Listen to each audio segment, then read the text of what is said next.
kan tadi saya bilang ini adalah pola pada dasarnya. Nah, kalau pola berarti kan itu suatu hal yang berulang. Nah, kemudian mungkin jadi seperti aturan atau prosedur atau rumus yang kita kenal.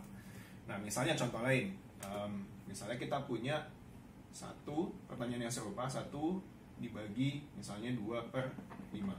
Nah, kita tahu kalau berdasarkan pola ini, kita tahu harusnya 1 kali 5/2 hasilnya 5/2 atau 2,5.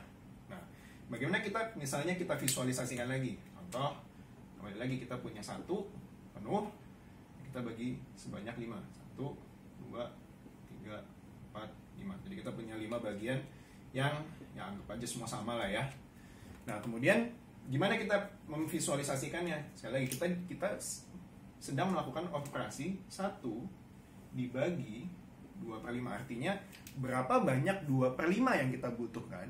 Sekali lagi, berapa banyak 2/5 yang kita butuhkan sehingga menjadi 1.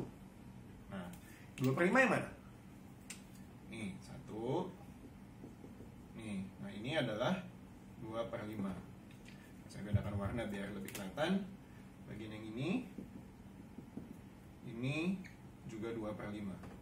Nah, sedangkan yang ketinggalan 1 ini, saya dot. Nah, ini adalah 1/5. Nah, pertanyaan tadi kan berapa banyak 2/5 yang kita butuhkan? Ini sudah kita dapat 1. Ini juga 1. Nah, 1/5 ini berapanya 2/5? Kalau dilihat dari secara visual, secara gambar. Oh, ternyata 1/5 ini adalah setengahnya dari 2/5. Atau artinya setengah dikali 2/5. Nah, artinya bagian ini menjadi hanya setengah. Nah, kalau kita tambah, akhirnya hasilnya jadi 2,5 atau 5/2. Yang sebetulnya sama seperti jawaban kita kalau pakai aturan itu. Terus kemudian, karena kita tahu, oh kayaknya jadi pola deh. Jadi pola, kayaknya lebih mudah kalau tinggal caranya seperti itu. Oh ya udah deh, ketika kita masuk ke level selanjutnya, misalnya kelas 6, kelas 7, SMP, di SMA, rasanya bagi sebagian orang sudah tidak nyaman lagi. Masa iya saya harus selalu bolak-balik begini? Harus selalu digambar? Boleh nggak sebenarnya digambar lagi? Boleh, silakan. Tapi pada sebagian kasus atau pada banyak kasus itu sudah bukan tidak relevan, tapi seperti buang-buang waktu. Karena kita butuh yang semakin efisien. Nah, justru itulah poin dari matematik. Karena ketika kita sudah menemukan ide secara umum, bisa nggak kita temuin cara baru agar ketika kita menyelesaikan suatu masalah itu lebih efisien.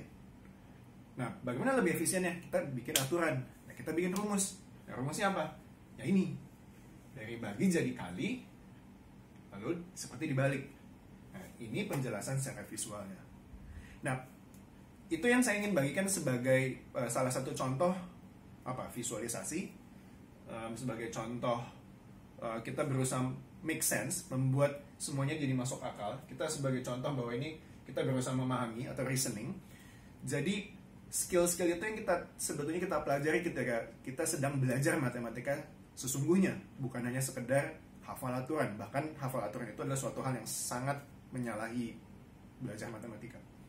Nah, semoga setiap orang yang menonton video ini jadi lebih terbukakan, paling tidak.